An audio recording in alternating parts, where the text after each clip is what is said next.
The Afghanistan jihad in the 1980s to oust the Soviet Union during the Cold War weaponizes Islam.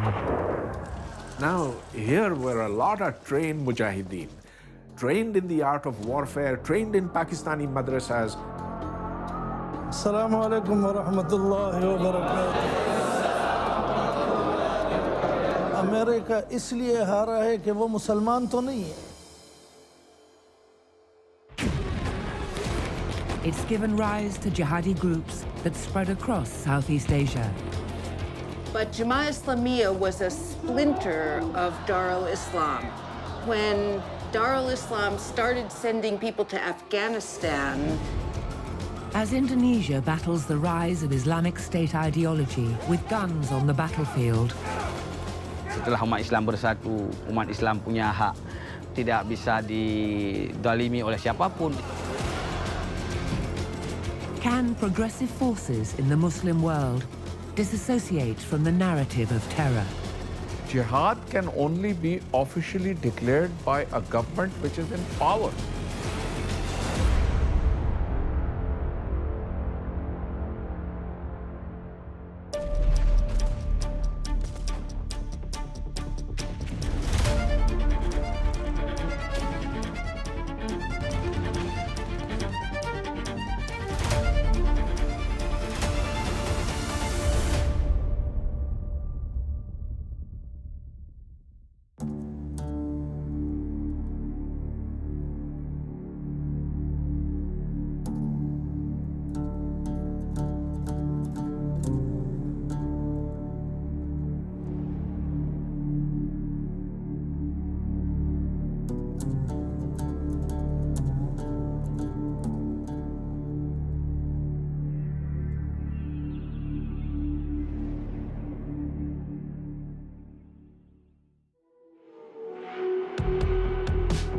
(1977) Rawalpindi.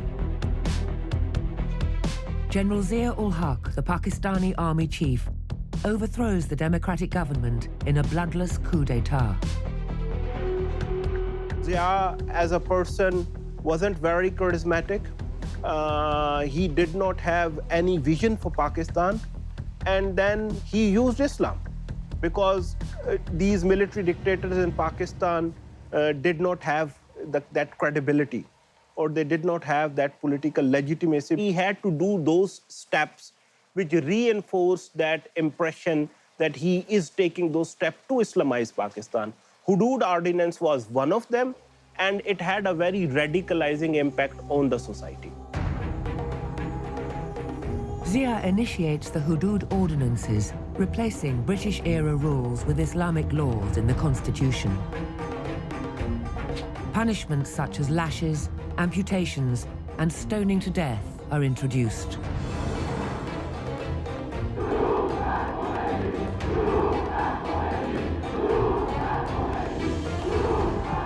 Pakistan's Islamization coincides with Ruhollah Khomeini's Islamic Revolution in Iran.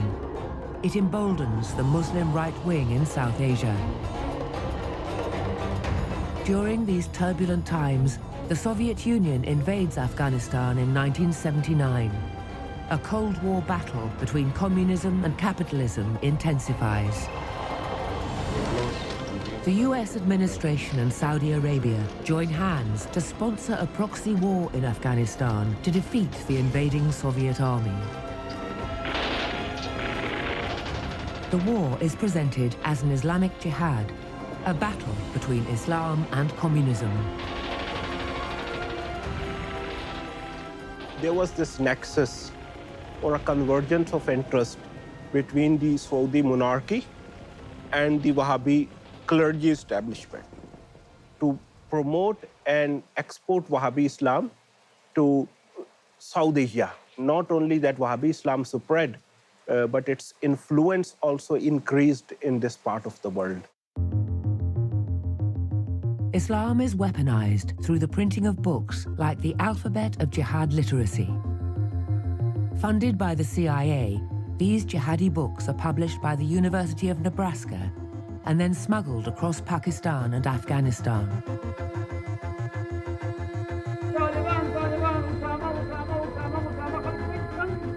New madrasas like the Jamia Haqqaniya are propped up across Pakistan by Saudi funds.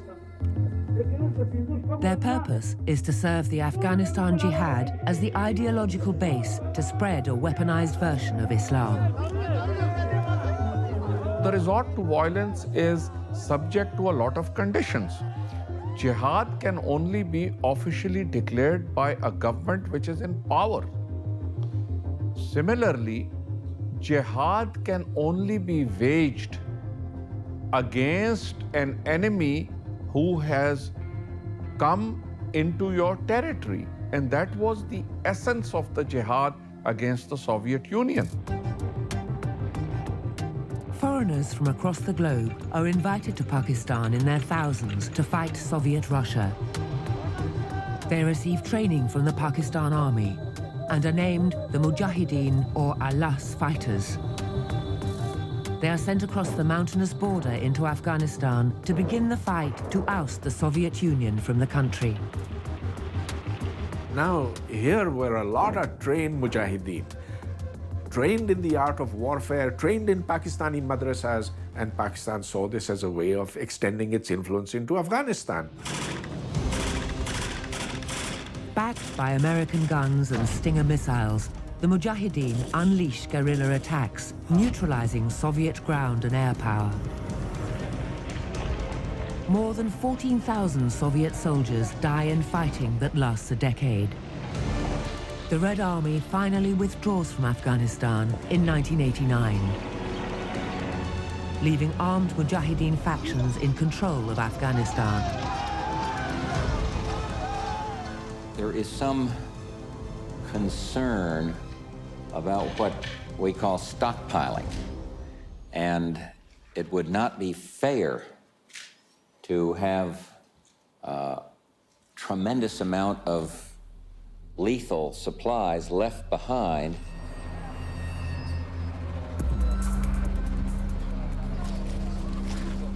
Radical Mujahideen fighters in Afghanistan morph into a political force, calling themselves the Taliban. They decide to govern Afghanistan through a weaponized version of Sharia law. Music is banned in the country. The growing of Islamic beards is made compulsory. Women are barred from leaving their homes without a male guardian. Many local sectarian and global jihadist organizations have developed their nexus and somehow has expanded their outreach in many areas of the countries. It is linked with the rise of the pan-Islamism and the brotherhood movements all across the world. Ignored and unrecognized by the world, some radical Mujahideen fighters now aimed for a global supremacy of Islam. Saudi Mujahideen fighter Osama bin Laden leads this violent jihad, who forms Al-Qaeda, a small yet powerful terror group in Afghanistan. Bin Laden plots, plans, and executes the hijacking of planes in America that crash and kill thousands at the World Trade Center in 2001. The United States invades Afghanistan to defeat the same Islamist government they had helped create. The same jihad is now viewed by the Taliban as a battle between Islam and Christianity. The jihadi infrastructure built in Pakistan during the Soviet jihad continues to supply radical fighters to aid the Taliban fight the US Army across the porous border in Afghanistan. Pakistan, in a sense, became a prisoner of its own dichotomous and contradictory conflicted policies. Because once the Soviet Russia was defeated and Americans left, Pakistan had genuine grievances vis-a-vis being left alone, because there was no plan to dismantle these groups or no policy what to do about them.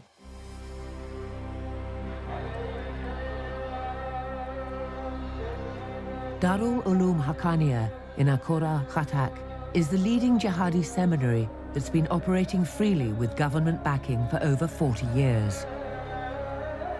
It's dubbed the University of Jihad for being the ideological birthplace of the Taliban and political Islam.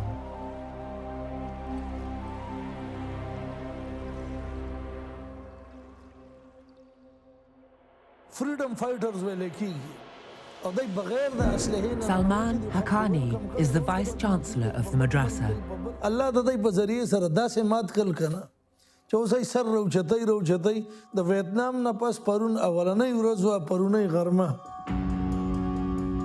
Salman is continuing his father's legacy of defeating foreign invasions in Afghanistan through armed jihad. देखें America इसलिए हारा है कि वो मुसलमान तो नहीं है, उनका तो मतमे नज़र जो होता है, उनका एतमाद जो होता है वो अपने पैसे पे, तेल पे, बंदूक पे, दुनियावी मादी चीज़ों पे है।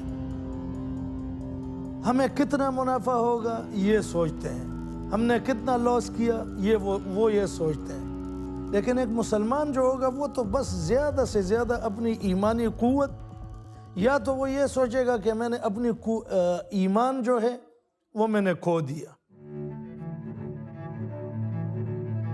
Despite Pakistan's frontline role in the war on terror, the Talibanization of the country on ideological lines continues from within. At least 6 ministers in the Taliban's interim cabinet for Afghanistan studied here at the Jamia Haqqaniya.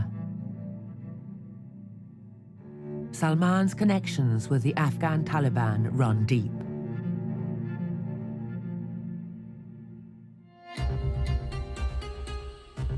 The University of Jihad's most prominent graduate is Mullah Omar, the late Amir and the leader of the Taliban. The Taliban's takeover of Afghanistan after a 20-year war on terror was celebrated in the madrasa as a victory of Islam over the West.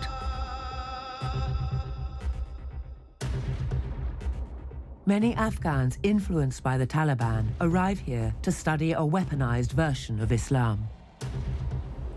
Assalamu alaikum wa rahmatullahi wa barakatuh.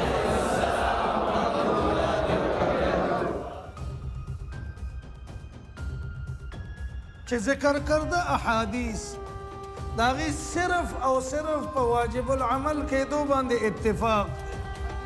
The Jamia Haqqaniya's boarding school houses 4,000 students from Pakistan and Afghanistan. They are fed, clothed, and educated for free. Students here learn a conservative version of Islam. أعوذ بالله من الشيطان الرجيم. بسم الله الرحمن الرحيم.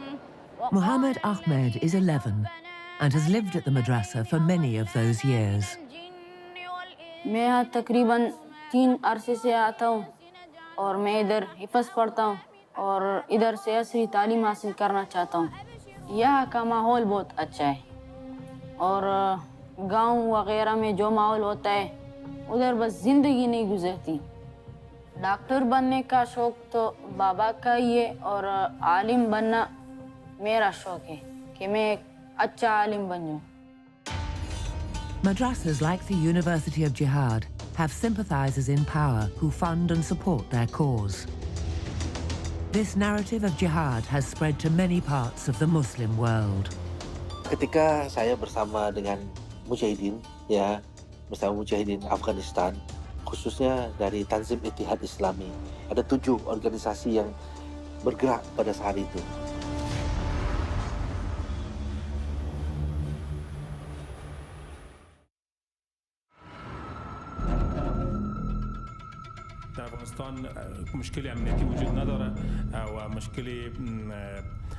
The Taliban's takeover of Afghanistan has alarm bells ringing in Southeast Asia. 7 Indonesian ISIS fighters are freed by the Taliban. It's raised fears of renewed attacks in the country. Indonesians have been joining the jihad in Afghanistan that dates back 3 decades. That's when former terrorist Nasir Abbas traveled to Pakistan to fight Soviet Russia. Ketika tahun 87, umur saya 18 tahun, saya terbang pergi ke Pakistan, ya. Nah, dari Pakistan sini, dari Karachi kemudian naik bis pergi ke Peshawar, dari Peshawar terus sampai ke perbatasan, nah di dekat Afghanistan. Setelah saya lulus di Akademi Militer pada akhir tahun 1990, ya, lalu kemudian saya dilantik untuk menjadi instruktur di Akademi Militer Mujahidin Afghanistan. Saya menjabat sebagai instruktur selama 3 tahun. Saya melatih dari orang Indonesia, Malaysia, Thailand, Filipina, ya, termasuk juga ada orang Arab yang kemudian saya latih juga di Akademi Militer Mujahidin Afghanistan. Pada tahun 92, Mujahidin sudah berhasil merebut Kabul dan membentuk suatu negara baru. As the Afghan jihad with Soviet Russia came to a close, Nasir travelled back to form Jemaah Islamiyah. Jemaah Islamiyah was a splinter of Dar al-Islam. And when Dar al-Islam started sending people to Afghanistan to basically get training to come back and fight the Suharto government, then Abu Bakr Ba'ashir started to continue to lead the movement. In the period after the Al-Qaeda fatwa in 1998, a group within JI made contact with and established good relations with Al-Qaeda. Abu Bakr al-Bashir pledged allegiance to Osama bin Laden. The Afghan jihad narrative of a war between Islam against Christianity is now brought to Indonesia. Bashir sought revenge from those invading Afghanistan after 9/11. On the 12th of October 2002, he masterminded a jihadi attack on Kuta Beach in Bali. The attack killed 202 people, including 88 Australians, to send a message to the invading Australian army in Afghanistan. Many JI members were eventually arrested, convicted, and sentenced. But the weaponized version of Islam continued to spread across Indonesia into multiple splinter groups.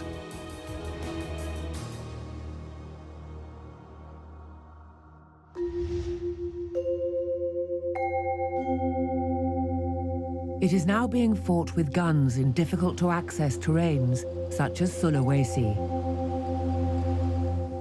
Indonesia's security agencies conduct routine counter-terrorism operations like these to stop the rise of Islamist violence.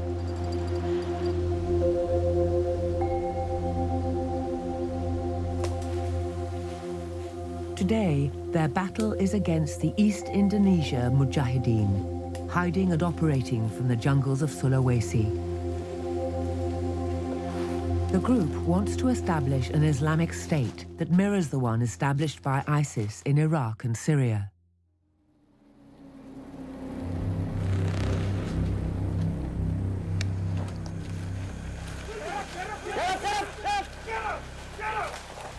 Sulawesi has long been mired in communal violence between local Christians and Muslims. The Jemaah Islamiyah capitalized on this and used the ensuing conflict for their own ends. What that fighting did was to enable Indonesians associated with Jemaah Islamiyah, with JI, to basically translate the idea of an international Zionist Christian alliance as spelled out in the 1998 fatwa and apply it to Indonesia and tell other Indonesians that, look, Muslims are dying at Christian hands in Indonesia, and therefore we need you to defend Islam. And that became the single biggest recruiting argument that any extremist group has ever had. More than 1,000 people were killed after Muslims and Christians began fighting between 1998 and 2001 in Sulawesi. At least 25 churches and 18 mosques were damaged or destroyed. The Malino Declaration, a peace treaty to end the communal conflict, was signed in 2001.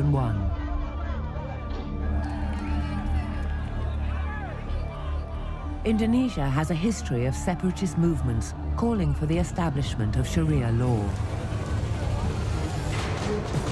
The Aceh Freedom Movement erupted in the 1970s to gain provincial autonomy from Indonesia. Sharia law was finally implemented as a solution to Aceh's freedom movement.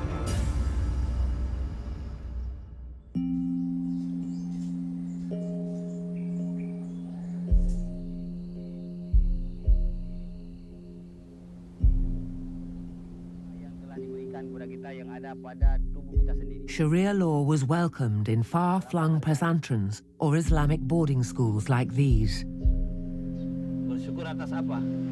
Tengku Muslim Atahiri has been running the Darul Mujahideen boarding school for the last 12 years. He's a member of the Islamic Defenders Front, a far-right hardline group. Orang Aceh dulu paling anti terhadap Pancasila dulu. Banyak orang yang ngeri tentang khilafah Islamiyah. Seolah-olah khilafah itu bertentangan dengan Pancasila. Seolah-olah khilafah itu bertentangan dengan NKRI. Padahal khilafah itu kan persatuan. Jadi semua negara-negara Islam bersatu di bawah payung khilafah.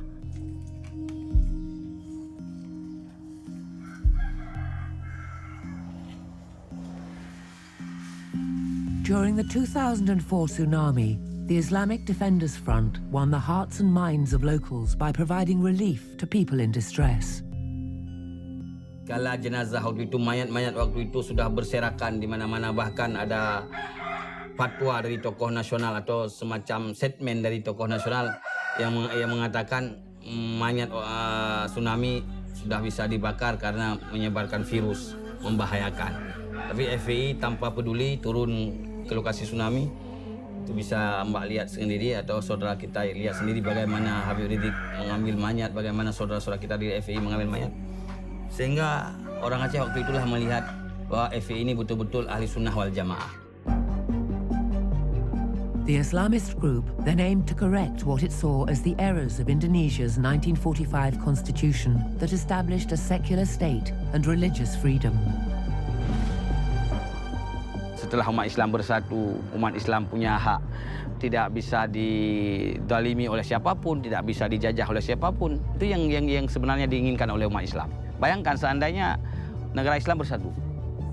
Saudara kita di Uighur, Muslim di Uighur tidak bisa dibuat seperti itu kan, karena ada khalifah yang mengatur, ada khalifah yang memberikan teguran kepada saudara kita, kepada pemimpin Cina. Jangan macam-macam dengan saudara kami. Kalau kalian macam-macam dengan saudara kami boikot produk kalian.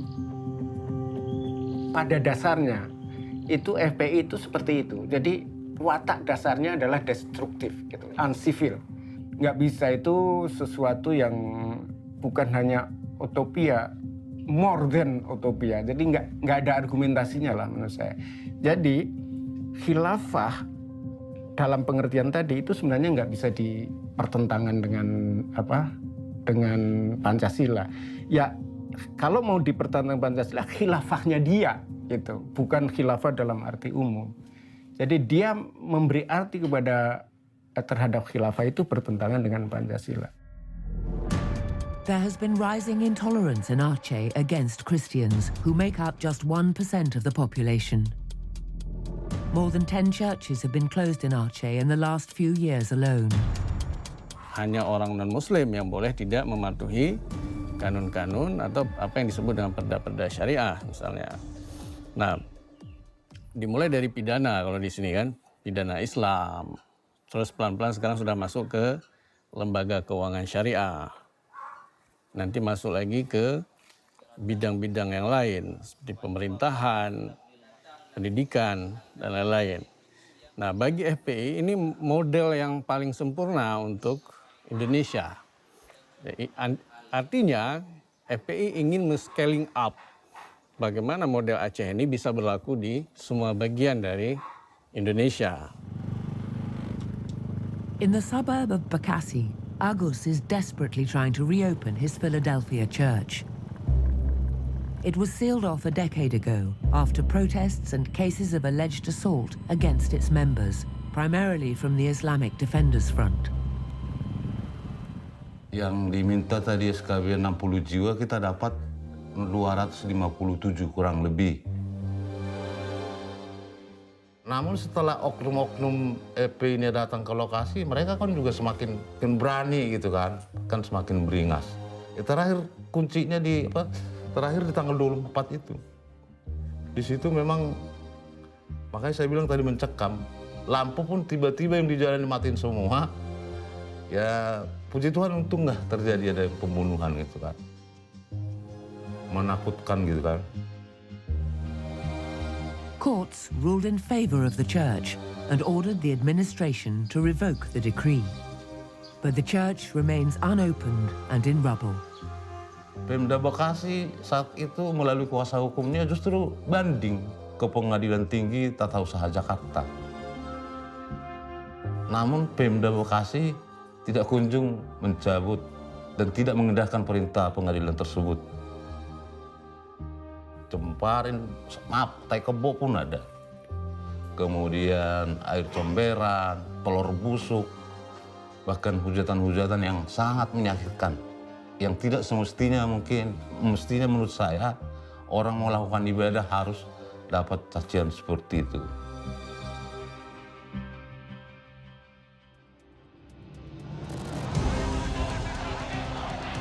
The Islamic Defenders Front made global headlines in 2017 when Jakarta's mayor was accused of blasphemy.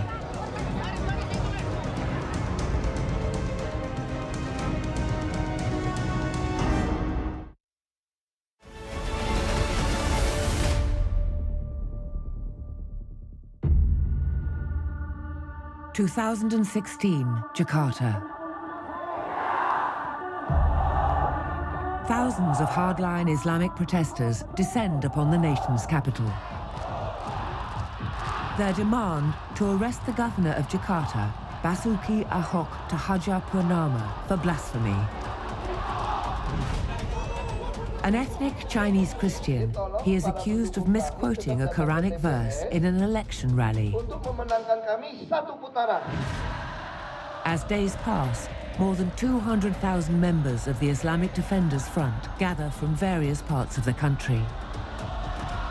They're led by Shihab, a vocal critic of Indonesia's democracy who wants to impose Sharia law. Karena FPI itu kemudian memilih posisi yang sangat tegas dalam melawan pemerintah dengan orasi-orasi politik Habib Rizik, itu orang Aceh melihat seperti ada suara-suara mereka yang diwakilkan oleh Habib Rizik atau FPI di Jakarta.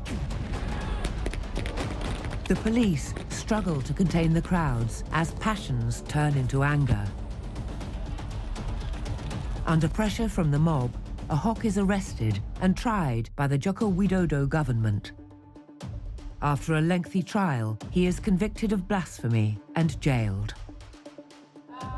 It marks a watershed moment in the country's political history. The verdict is no surprise. Blasphemy cases have a 100% conviction rate in Indonesia. Tengku Muslim Atahiri was present on the occasion. Jadi saya rasa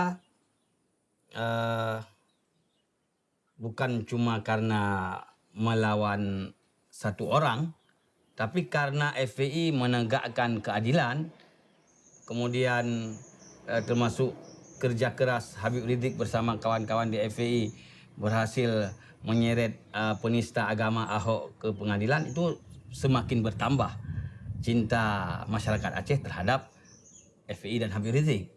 Ya, sebenarnya dari awal FPI sudah dicintai, cuma semakin bertambah rasa cinta. Emboldened by the court's ruling, Rizik pledges allegiance to ISIS. He calls his followers to support the jihad in Syria, Iraq, Palestine, and other oppressed Muslim countries. On the 30th of December 2020, the Indonesian government issues a joint ministerial decree banning the Islamic Defenders Front. The government says IDF had threatened Indonesia's national ideology. After the ban, the political group morphs into the Islamic Unity Front. azab Allah, di akhirat kita akan diberikan oleh Allah surga yang Jannatun Naim. Tengku Muslim Atahiri continues to spread his weaponized version of Islam in Aceh. This, while minorities in other Muslim majority countries succumb to the impact of blasphemy laws. In 2010, protests erupt across Pakistan when a Christian farmer by the name of Asia Bibi is accused of blasphemy. She's convicted in a lengthy trial and sentenced to death.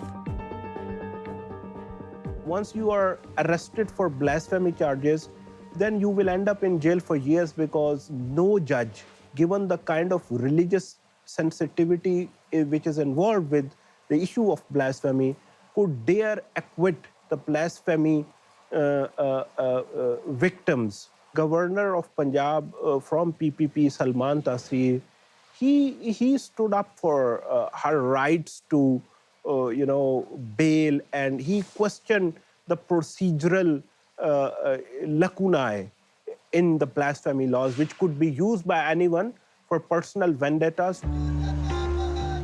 The Punjab governor is assassinated by his own security guard, Mumtaz Qadri. When Mumtaz Qadri did this, was arrested, he overnight became hero of Barelvis, section of radical Barelvis in the community, the wider community.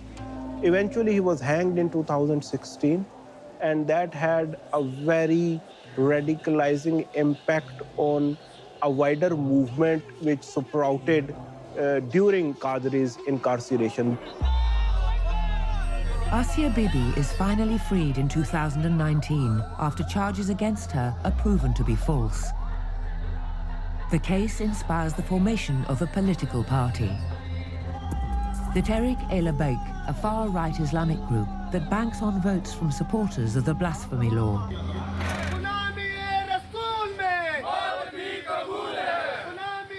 Taj Muhammad Khan actively advocates for the murder of anyone who blasphemes against Prophet Muhammad. He believes if such harsh punishments are not implemented by the state, his supporters would implement those punishments themselves. जो कुरान करीम में ये लफ्ज़ है ख़ातमुन नबीन या हदीस में ये लफ्ज़ है ख़ातमुन नबीन, इसका माना ये है कि जनाब नबी करीम सल्लल्लाहु अलैहि वसल्लम पर नबूवत का सिलसिला ख़त्म हो चुका है। अब इसके बाद कोई अगर नबूवत का दावा करेगा, लिहाजा वो मुर्तद होगा, दज्जाल होगा, और जो इसरार इस किस्म का करेगा या वो करेंगे, लिहाजा वो वाजिबुल क़त्ल होगी कुरान और हदीस की रोशनी में।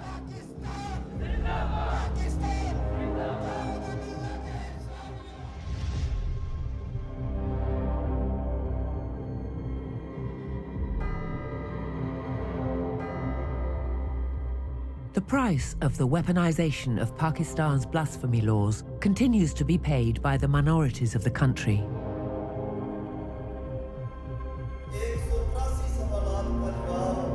Since 1987, hundreds of Christians were charged under the blasphemy laws, with a significant spike in 2020 when 200 cases were registered. The majority of Pakistan's Christians live in the province of Punjab. It's home to Akmal Bhatti, a Christian activist who's trying to stop the misuse of Islam against minority religions in Pakistan. He heads the Minority Alliance Pakistan from his village Kushpur. It's known as the Little Rome of Pakistan for being the biggest Catholic village of the country. Religion की बुनियाद पे चीज़ों को इकट्ठा नहीं रखा जा सकता। रिलीजन को हुक्मरानों ने हमेशा टूल के तौर पे इस्तेमाल किया है। सीवरिटी नहीं थी, इतनी संगीनी नहीं थी, लेकिन ज़िया के दौर में इसमें अमेंडमेंट लेके आए गए, 295B को शामिल किया गया, डिस्क्रिशन ऑफ होली कुरान, और उसकी सज़ा उम्र कैद रखी गई। फिर 295C बनाया गया, जिसकी रसूल पाक की शान में अगर कोई इस तरह के गुस्ताखाना अल्फाज कोई शख्स इस्तेमाल करता है तो उस पर 295C लागू किया गया।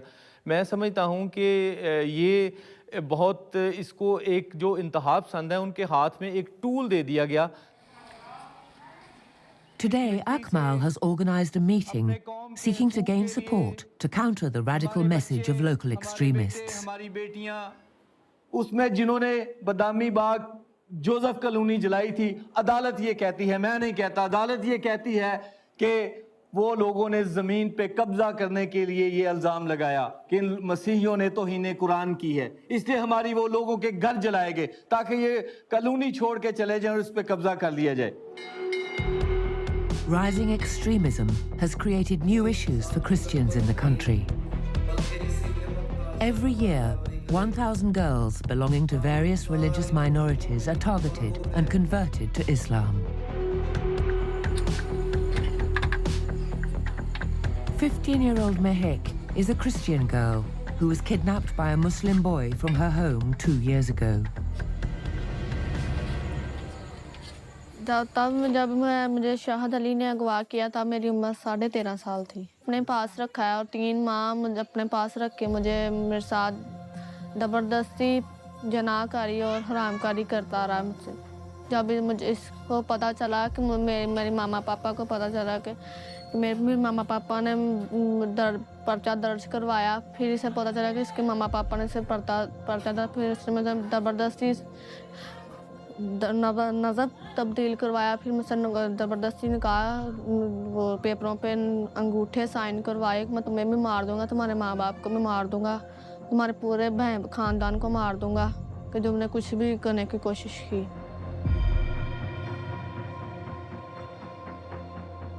That's when Akmal filed a case and eventually the police raided the home to recover Mehek.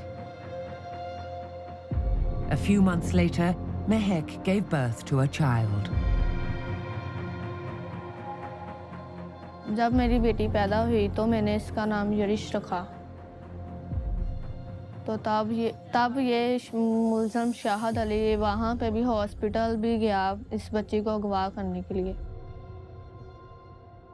शोर मचाया और वहाँ पे सिक्योरिटी स्टाफ इकट्ठी हुई तो हमने इसके ऊपर पर्चा दर्ज करवाया। वहाँ पे भी इसकी ज़मानत हो चुकी।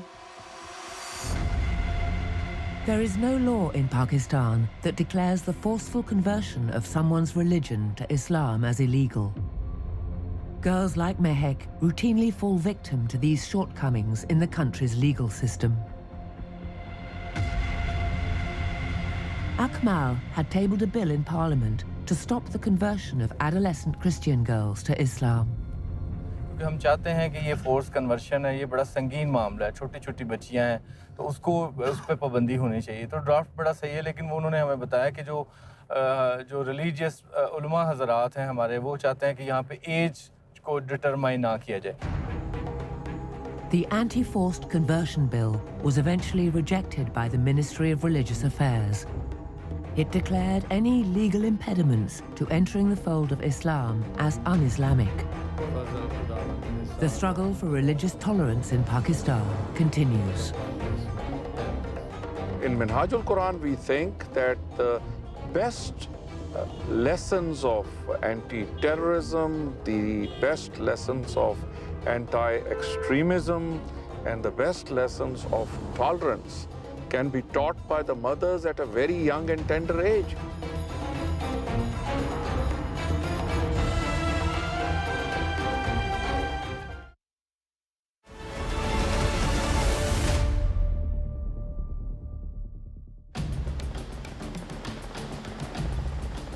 Rising religious fundamentalism could snowball into conflict in the world's most populous Muslim-majority nation. The rise of ISIS and cyber radicalization has reinforced moves to reform Islamic boarding schools in Indonesia.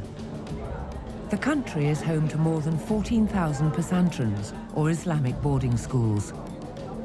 Pesantrens in Java are also patrons of local culture. They nurture Islamic discourse specific to Java, and they preserve the Arabic Jawi tradition. Since Islamic State increasingly targets children, counter-terror classes have gained importance.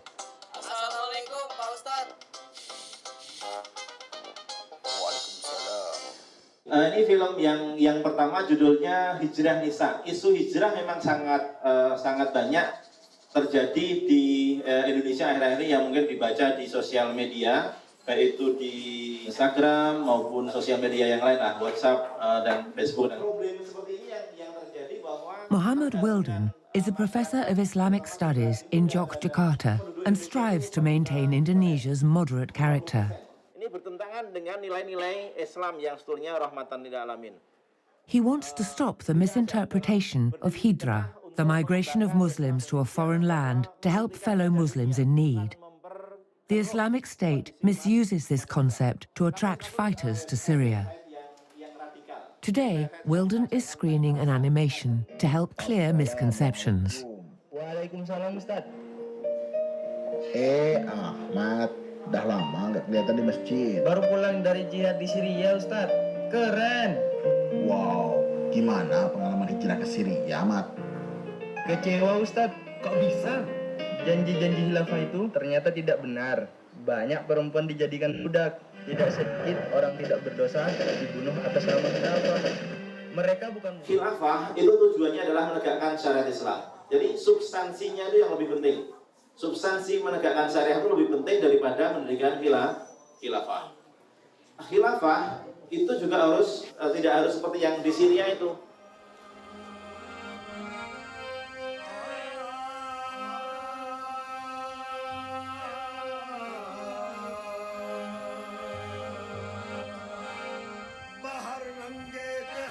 Countering violent jihad means going back to the pluralistic roots of Islam in the subcontinent.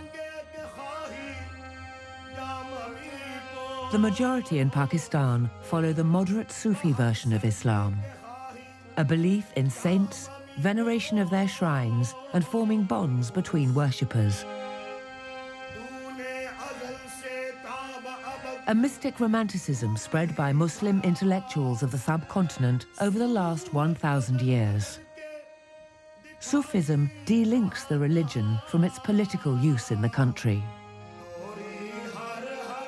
सूफियाए किराम ने पाको हिंद में बहुत खिदमात पेश की हैं और इस्लाम इस बर सग़ीर में फैला ही इनकी बदौलत है और सूफिया का जो मसलक है, जो उनकी तालीमात हैं, वो किसी भी शिद्दत पसंदी और यानी एक्सट्रीमिज़म के हक़ में नहीं है। वो इंसानियत का प्रचार करती है और हर मकतब फ़िक्र के आदमी से, चाहे वो किसी मज़हब से भी ताल्लुक़ रखता हो, उसको अपनाती है, उसकी इज़्ज़त करती है। और यही फ़र्क है कि सूफिया ने अपने हुस्न अखलाक के ज़रिए बर सग़ीर में इस्लाम की तरवीज की और उससे कामयाब बनाया। Sufi Islam is being mainstreamed through educational institutes like the Minhaj-ul-Quran in Lahore.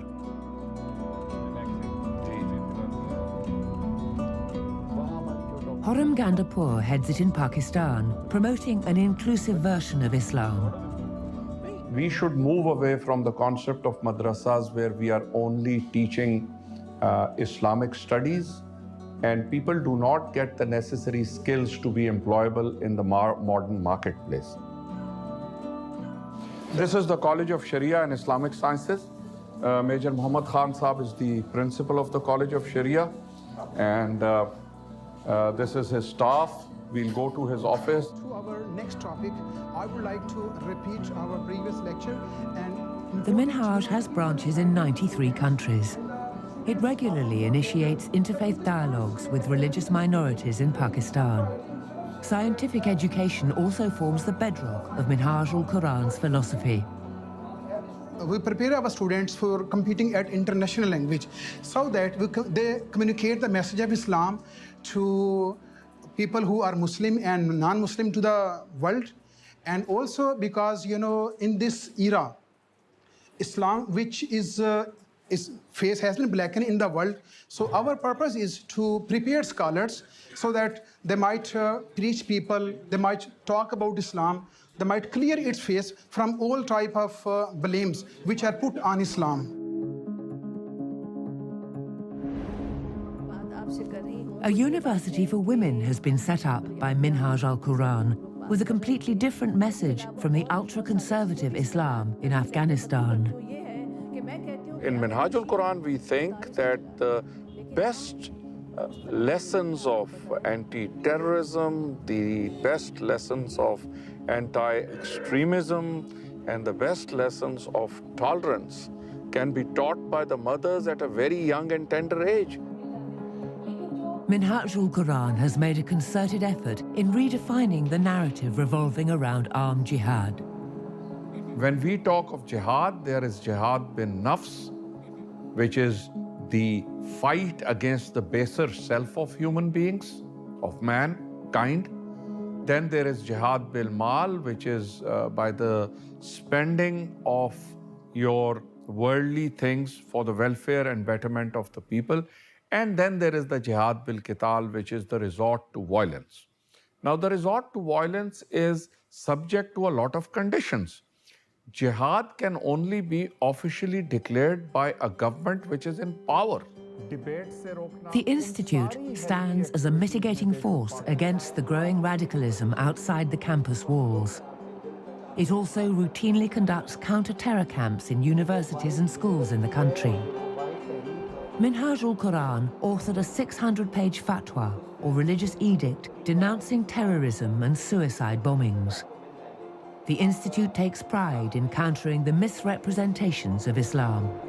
वो कुरान पाक की किसी आयत को लेकर उसको अपना नुक्ता नज़र पहनाकर इस तरह से पेश करेंगे जैसे खुदकुश हमले जायज़ हैं, जैसे इस्लाम के नाम पर अपनी मर्ज़ी से तलवार उठाकर अपनी मर्ज़ी से डिसाइड करना कि सच क्या है, गलत क्या है, और अगर दूसरा ना माने तो उसको कत्ल कर देना इस्लामी नुक्ता नज़र से जायज़ है।